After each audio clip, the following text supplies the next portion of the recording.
Bees, extraordinary match. You must be very proud with your team fighting back from 2-0 down. Well, we broke some records since I took over, and we've just broken another one today. Getting a man sent off after 6 seconds probably got to go down as a record. It was poor from our point of view. I don't think we switched on from the kick-off. I think it's a tad harsh. I think Whitey's better just trying to kick him, and then he gets away with it. The ref said that to me. He's better kicking him, but because it was a little bit of contact, he couldn't wait to give a red card. And it's 50-51 for me. Possibly Clark is back on the line. You'd probably won if it was us. So, but from our point of view, we're not switched on. I think Whitey maybe stumbles as well. The lad's quick, and fair play to him. He's won again. There was a game last season against Bamber Bridge where you almost had a similar scenario where a man sent off, but this one was much different because, of course, they got the penalty they scored. So not only are you a man down after 30 seconds, you're also 1 goal down, and that gives you a bit of a mountain to climb and sort of rips your game plan out the window. 100%, yeah. These are a good team. And we're full-time footballers, so they work on everything every day, and they're right up towards the top of the league, and you can see why. They've got some excellent players, and when we went 2-0 down again, I think it's unbelievably harsh penalty to give that, because Dex actually got to jump off the floor to kick the ball. He's kicked it against the lad who's kicked it, it's hit him again. So I think it's unbelievably harsh, but the ref's too busy telling me it's the letter of the law, and it's not a pet anyway.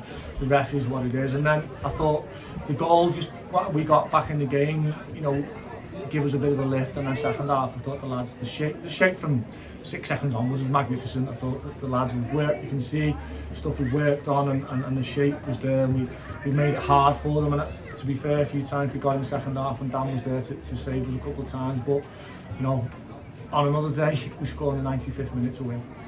Mitch Duggan's a player that can play multiple positions, and of course as soon as you have that red card, he goes over to left back, and he did a good job on Lafuda in the second half especially, and then he gets that headed goal. I'd had a bit of a conversation with him about his goal scoring prowess a few weeks ago, and he got robbed of one a few weeks, but he took that equaliser really well. He's good in the air. He probably should score more. I'm on to him all the time about that, and Mitch Duggan's been here for a long time, and people need to appreciate how good he is. He's an excellent player for us. He's been here so long. He's someone who gives everything for the club, and when things happen, no problems. He'll move positions. He'll do anything that helps the team, and them type of people is what you need. What did you say at half-time? We were having the debate up here whether it was a case of do you keep it tight for as long as possible in that second half and then maybe have a go at the end. How did you approach it? We just spoke about the next 15 minutes being vital, about keeping our shape. We're exactly where we want to be. We're only 1 goal back behind. Frustrate them, make them get bored. I could hear them saying, just keep it, it's okay, just keep it. But at times, you want to score a goal, you want to win it. You're a footballer, you want to get the ball, and you want to play forward. And look, we did that, and we frustrated them at times, and then we scored, didn't we? And then we probably panicked a little bit and went a little bit deeper than what we've been, and that could have brought us a bit of pressure on. But I just thought the key message was stay in the game for the next 15-20 minutes. Let's get Josh on the pitch, and when Josh come on the pitch, we could get up, and when he come on and he made a difference, and it shows exactly what we've been missing. Yeah, I was just going to say, you've been struggling for numbers throughout the season. Of course, Amos is a good example of a number who's coming back, and he just showed how much he adds to your team. Yeah, I'm sick of my own voice talking about it. We've got 15 players at the moment. We've got 3 long-term injuries. We don't know when they're back. Hopefully, obviously, Andy White's going to be banned now, so we're down to 14. So it is what it is. We've just got to get on with it. The club's in a situation where we can't really do much about it. But the lads that we've got, we're working with them. We should be made up with them. And you can hear the support of the crowd today. The crowd are amazing today. Can't thank them enough. We're up to 1,300 today, and I just think that they helped us at the end. When you need that little bit in the 95th minute, and the crowd helped us massively. And just a word as well for Peter Clark and Andre Wisdom at the back. They kept their composure. They showed their experience at times when you were getting stretched a little bit in that second half. I thought Clark was outstanding. I think he's a leader. You don't play that many league games, have the career he's had to not be a leader. And since he's come in, he's been nothing but success for us, and he's what we needed to help us at this level. Obviously Andre's coming as well, and today it was different for him because he was cool and composed, and we didn't have that much ball, but he defended really well when he needed to call upon.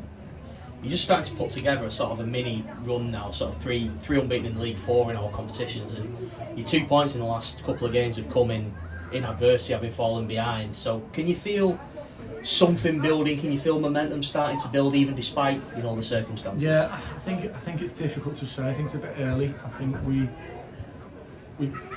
after the Kings Lynn game, it gives a bit of a breather. We had a little 2 weeks and we worked a lot on things, and it's probably come at a good time, even though we just won. And we've just spoke about staying in games. I'll say staying in games, we're down 6 seconds in, but it's important that lads keep believing and keep working on what we're doing, because it's a really, really tough league. We work so hard to get into this league, and every game is a really, really tough game. And we give ourselves a mountain to climb today, but the momentum and the belief there that we could come back from 2-0 down with 10 men for so long is something that, hopefully will stand in good stead. Bishop Stortford away next week. It's comfortably the longest away league trip you've done pretty much since you've been here. 4 hours on a coach before the game. How do you deal with that as sort of performance staff in terms of getting the players ready for that, because it's bound to have some sort of impact, isn't it? A lot of the lads have been professional footballers, and they understand the situation, they understand what they've got to do and how they've got to prepare. We'll prepare as well as we can. To be fair to the chairman, he always gets us a nice bus and be comfortable, and the lads that eat right and just be ready. They rested on the bus and I was travelling, and last long distance travel we didn't start the game very well, and it's important that we're switched on a little bit more than what we've done today. So it is what it is. We've just got to get on with it. They've got to do it every other week, and we've just got to get it out of the way. I just want to say a thank you to everybody who come to the charity event last week. I want to special mention to the players. Every one of them turned up to support, which is, we all know, is something that's close to the club's heart, but also close to the players' heart. And I'd like to special mention to the players. Every one of them turned up. They stayed till the end. They joined in with everybody. It was a thoroughly enjoyable night, and we raised money for a great cause. And to say what type of players we've got here, what type of people we've got, and the supporters in the club should be proud of what we've got.